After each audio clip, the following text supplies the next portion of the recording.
Well, good evening. It's really great to be at the Citadel and be at a college where students are not protesting in favor of Hamas terrorists. So thank you.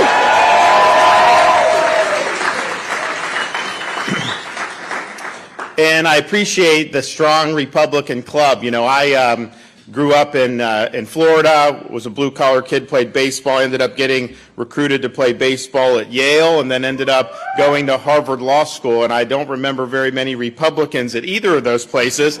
But I can tell you this, I'm one of the few people in this country that got through both Harvard and Yale and came out more conservative than anyone he went in. That's not easy to do.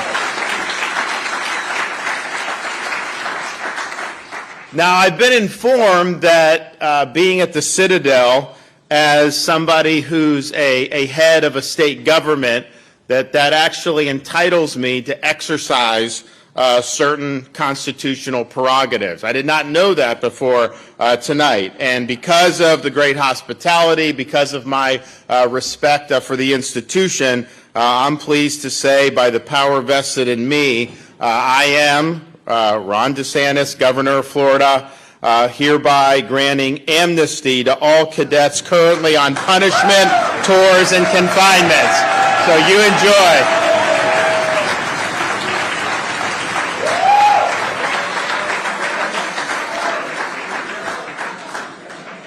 Have fun. So I started thinking about the American Revolution, given the award that I've got. I'm really honored to receive it.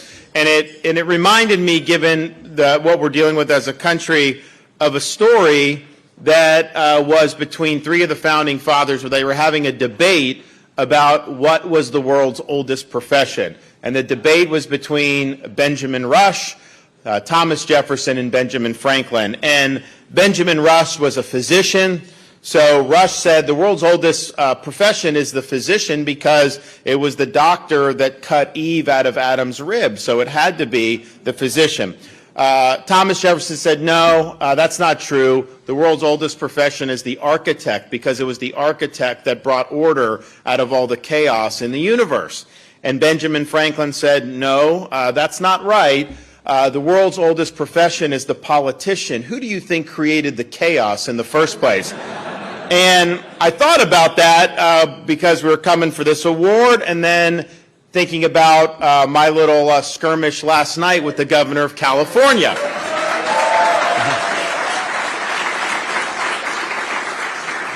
And I mentioned this in the debate, and I've mentioned it before.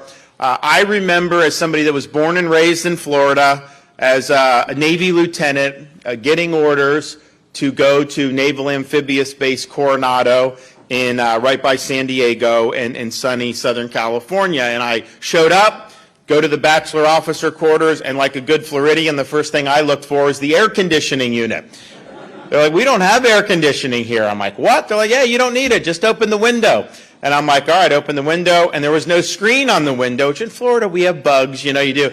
No. And sure enough, you know, just open, Pacific Ocean, nice, fresh, beautiful scenery. And I'll never forget coming back from Iraq after being in the desert, not the greatest place in the world, get back from the desert, and then just feeling that fresh air off the Pacific Ocean. You're like, you know what? And this is probably 15 years ago. I don't like they pay high taxes, all that, but you can understand it's a beautiful, beautiful piece of real estate, beautiful state, up and down the coast. They've got so many things. You really have to try to mess up California. And yet Gavin Newsom has messed up California because of his left-wing policies. And that's what I think we're seeing throughout the country is you have places that are governed by leftist politicians imposing a leftist ideology, not just proving to be bad policies. Of course they are. They are leading to the collapse of societies in places like San Francisco and Los Angeles and Chicago and Philadelphia. I held up the map last night, and they actually do this. They have an app for San Francisco anytime, because people just relieve themselves in public and they defecate on the sidewalks and on the streets. So they have an app where people report every time they see human feces in San Francisco. And the map is covered with dots from this stuff happening. And then you go to a place like Los Angeles, and when I was there for the Reagan Library debate, my wife and I, we did a bunch of different events, and we probably ran into a half a dozen people that had been mugged within the last like 6 months. Because you go, they mug you, and then they won't prosecute the person that mugged you. And so the inmates end up running the asylum. You saw what they did during COVID. These draconian policies caused people to flee these jurisdictions, and I held Newsom accountable for keeping kids out of school longer than any other state in this country, while he had his own kids in private in-person schooling the whole time. That's how these people think. So they want to impose burdens on you, and then they want to relieve themselves of the burdens. But the reality is this is causing huge, huge damage. So I look at what Biden's doing, and he's playing off the same playbook that's led to the destruction of California, New York, Chicago, all these other places. And they've done a lot of damage in just these last 3 years. And so our country's going in a direction where we are declining across the board and a whole host of other issues. And they want to accelerate that decline by taking a model of a place like California and imposing that nationally. And maybe that's a Biden second term. Maybe it's Kamala, maybe it's Newsom, although after last night I don't know that they would run him because he's got some issues. But that's the direction that they want to go. So the stakes of these elections are a lot higher than they really should be. I mean, we should agree on all the core principles. Yeah, you can apply those differently, and it should be like if a Democrat wins, like, okay, maybe they like higher taxes than we do. Maybe they have different view on like some social welfare policies. But you wouldn't think that they would just turn their back on the rule of law. You wouldn't think they would just release people from jail. You wouldn't think that they would turn education over to the teachers union. But yet that's what they're doing. So the stakes are high because it's the choice, not even between Republican, Democrat, not even between left and right. It's really the choice between freedom and failure.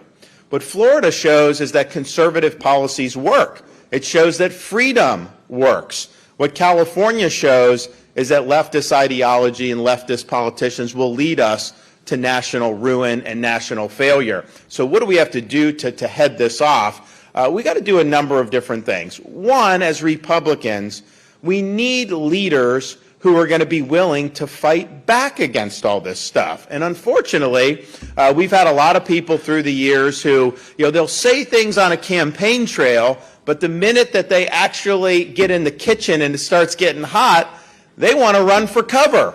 That's not how I operate. When I was governor during COVID, we had to make decisions that were going against people like Fauci, going against the media, the left, many Republicans, including the Trump administration, to make sure that our state was open, to make sure that kids could go to school, to make sure people weren't forced to wear masks and things like that. And when we were taking those positions, we were getting absolutely filleted by the media, by the left, by all these people. And the easier thing for me would have been to simply say, you know what? I'm not going to mess with this. I'm just going to say I'm following Fauci or whoever. Don't worry about that. But that's when people needed you to fight for them. They didn't have a voice at the time. So we were there to fight back against the insanity. And the fact that we were willing to fight back, Florida's now done better than it's ever done in its history. And that would not have been true if we weren't willing to dig in our heels and fight back. Another good example is, as a father of a 7, 5, and 3-year-old, and my wife as well, we are very sensitive to what's going on in schools. We're very sensitive to what's going on in the culture with respect to young kids, particularly putting on cartoons. And we just think that kids should be able to go to school, watch cartoons, just be kids without having an agenda shoved down their throat. And we make sure that that's the case in Florida.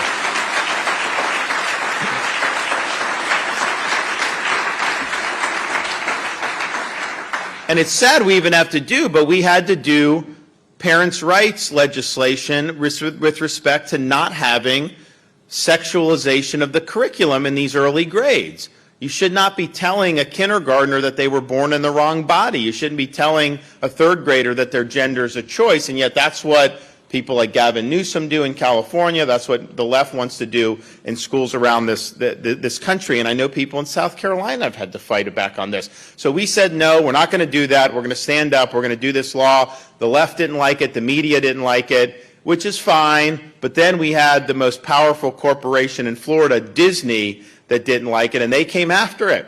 And most people were saying, you know, when Disney gets involved, you just got to step back. They're too powerful. But again, if you're in office, are you going to fight for these kids? Are you going to fight for the parents? Are you just going to tuck your tail between your legs and go run and hide? So we understood that Disney was coming, but we also didn't care because I didn't take an oath to subcontract out my leadership to a woke corporation based in Burbank, California. I took an oath to support the people that I represent. So we fought back and we won. So we've got to have people to realize that these are fights that are there, and you've got to be willing to dig in and do it. You also, though, while you're doing that, it's one thing to fight, but you got to win. You got to win these fights. And yes, win elections. And we haven't done a very good job of that as Republicans in recent years. I mean, we've lost a lot of elections we should have been winning around the country. In 2022, everyone was saying there was going to be a red wave. I remember Fox putting on these polls. They love these polls. Oh, Republicans are going to win all this stuff. And it turns out it sputtered. Now, in Florida, we had a red wave. You know, we had the biggest Republican victory we've ever had in the state of Florida in a governor's race. But that's because we led, and that's because we delivered big results that didn't happen in the rest of the country. But we showed how you win and how you win in areas that Republicans haven't been able to do that in a long time. So Florida is really the template for that electoral success. But that is not enough. You got to win these big battles. And I'm the only guy running for president. You saw Newsom sit on the other side of the stage on me yesterday and what he represents. And I'm the only one running for president who has beaten these people time and time again. All these fights we have won.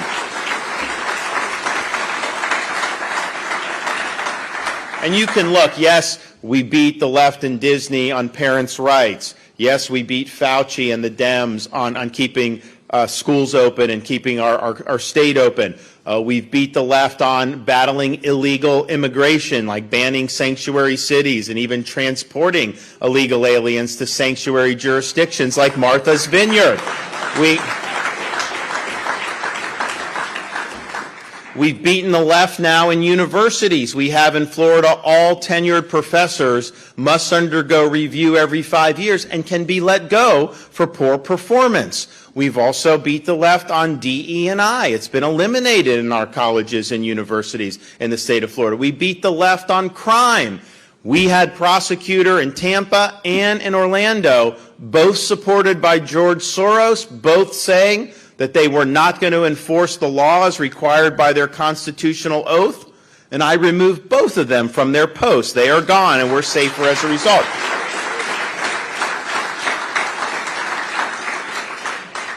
We have beat the left on fiscal responsibility. Since I've been governor, we've paid off 25% of our state's total outstanding debt. We've cut taxes every year. We've run big budget surpluses, and our economy is now ranked #1 in the nation amongst all 50 states by U.S. News and World Report. So we have fought these fights, but we have won these big battles. And as it stands today, I came into the state of Florida with 300,000 more Democrats than Republicans, a state that had typically been decided by 1 point either way.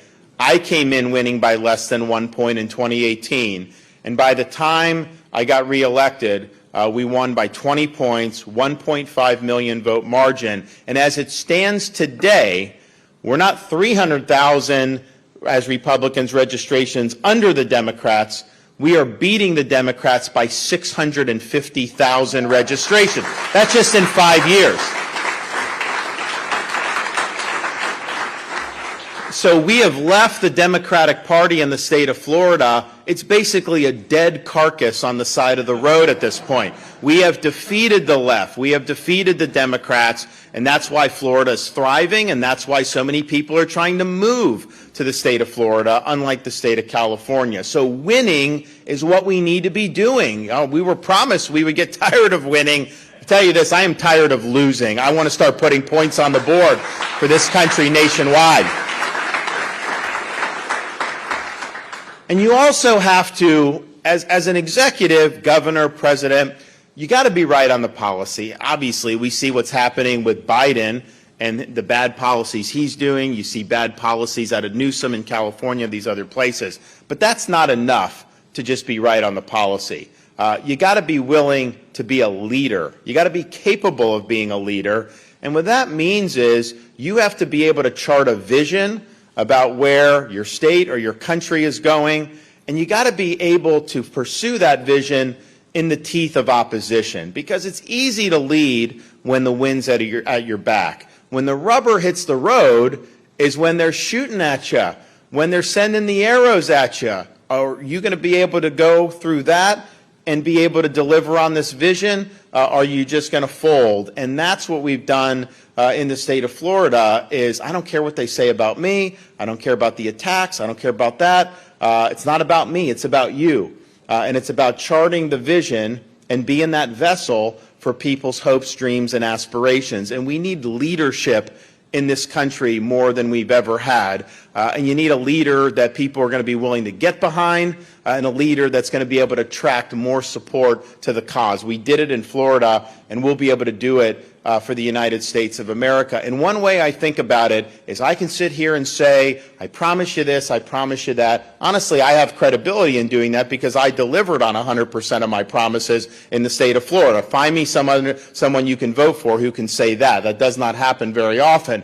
But rather than do that, I try to think, okay, we're running for president, 24, important election, we've got to win. I would then, because I can serve 2 terms, I would be reelected in 2028 and then serve all the way till January 20th of 2033. So as that date approaches, January 20th, 2033, what will I be able to tell you we've actually accomplished for this country? And I think we'll be able to say a number of important things. One, we'll be able to tell you that we have restored the American dream in this country. People that work hard, play by the rules, get the most out of their God-given ability, will be able to get ahead again. You're not going to be held back by crippling inflation, by interest rates, by bureaucracy and red tape. We'll have opened up all of our domestic energy for production, and we'll have lowered energy prices across the board and be completely energy independent and energy dominant. And we will have disciplined Congress so that they're not spending us into oblivion any longer, and we will be on a much better fiscal course. We'll also be able to say that we've restored the sovereignty of our country. We're not going to have Mexican drug cartels running our southern border. We're not going to have millions of people flooding into this country illegally. And we're not going to have fentanyl coming into this country, killing tens of thousands of Americans each and every year. We'll be able to say that we have restored the strength and the vigor of the United States Armed Forces. We will have gotten rid of the woke, we will have gotten rid of the political and social agenda, and we will have reestablished the military to be focused on mission first. And if we do that,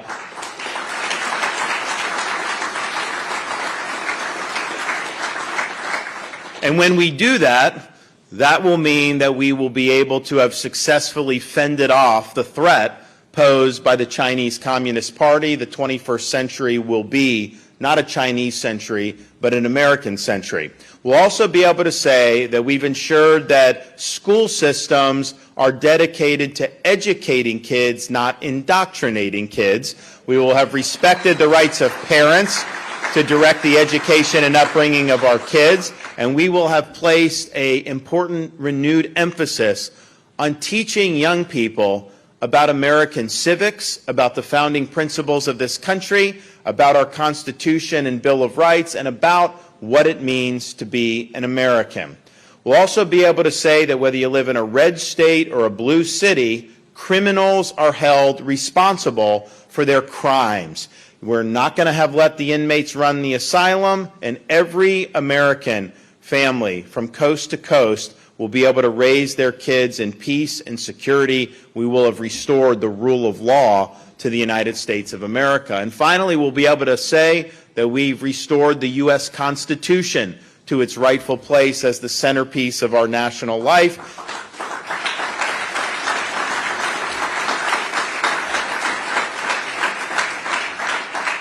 That means having a government that is limited, that works alongside us to accomplish a few basic things, not an unaccountable bureaucracy that imposes its will on us without our consent, that is weaponized against us depending on where we sit in society. No, we will have reconstitutionalized this government and returned this government to its rightful owners, which is we, the American people.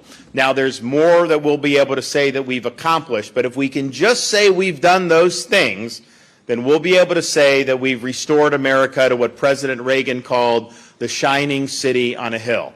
And we have to do it, and we have to be successful, because we are in jeopardy right now of being the first generation of Americans to turn over to our kids and grandkids an America less prosperous and less free than the one we inherited. And if we do that, we will be the first generation of Americans to do so. And that would be a total disgrace. Now, our founding fathers understood, President Reagan articulated, that freedom is one generation away from extinction. It's not something that's passed along in the bloodstream. I think our founders appreciated the fragility of freedom as well. When they went to Philadelphia to craft the U.S. Constitution, they studied the history of every republic that had existed in the history of mankind, because they wanted to draw lessons that they could apply to creating the Constitution here in the United States. And as they surveyed history, they figured out that there was really only one thing that all the republics throughout history had in common, and it was this: every one of them had failed. And so they believed it fell to the United States of America to answer the question once and for all: can people really govern themselves? Can you have a society based on the idea that our rights come from God, not from the government, that we live under a rule of law, not the rule of individual men? Or was mankind forever destined to live under various forms of despotism? And they fully expected that this country would be the one to decide that question. But they didn't think that they had solved it for all time just by creating a constitution. When Benjamin Franklin walked out of the convention, he was asked, "Did you give us a republic or a monarchy?" He said, "A republic if you can keep it." They understood that this would be something that each generation of Americans would have to tend to. They didn't expect that they had answered this question once and for all just by writing a good Declaration of Independence and then years later writing the Constitution. They understood that every generation would be tested. And I'm reminded of this when I fly into Washington, D.C. You look at, when you're flying into Reagan Airport, you look and see the National Mall. When you look out the left side of the plane, beautiful up-close pictures of the Lincoln Memorial, the Washington Monument, Jefferson, the reflecting pool, all these great monuments, and then even the beautiful U.S. Capitol building. You feel a sense of pride as an American because those symbolize the principles that make this country unique. But as I've done that trip, I've realized that the best monuments to our country are not on our nation's national mall. Because if you looked out the other side of the plane, you look over the Potomac River, you looked and saw a series of small, nondescript monuments orderly arranged over the rolling hills of a place called Arlington National Cemetery. And it occurs to me when I make that trip, and it occurs to me today, you can have the best Constitution in the world, you can have the best Declaration of Independence in the world. They do not run on autopilot. They require every generation to step up and defend freedom. And yes, sometimes put on a uniform, risk your life, and even give the last full measure of devotion for service to this country. Now,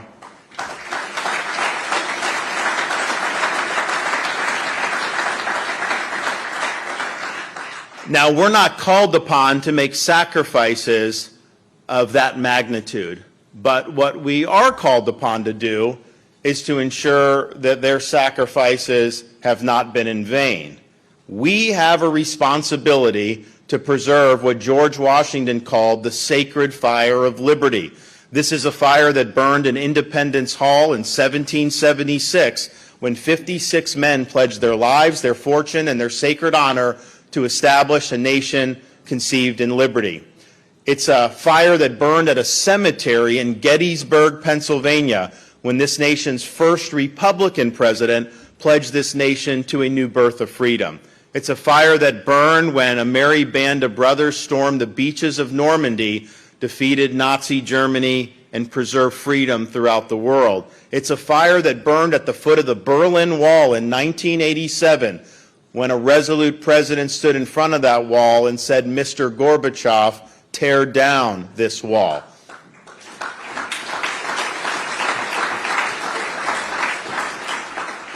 This is our task, to carry that torch and to preserve that sacred fire of liberty. This is a responsibility we should not shy away from. This is a responsibility that we should welcome, and we will achieve that on behalf of this country in this presidential election campaign. I will fight for you as the next President of the United States. I will win for you, your family, and our country as the next President of the United States, and I will lead this country's revival as the next President of the United States. I'll always be somebody that will get the job done. I will be somebody that will conduct myself in a way that you can always be proud of, and I can promise you this: I will not let you down. Thank you all. God bless you. We appreciate you so much. Thanks to the Citadel for having me. We want your support in the South Carolina primary. We'll do you proud. We will get the job done. God bless you all.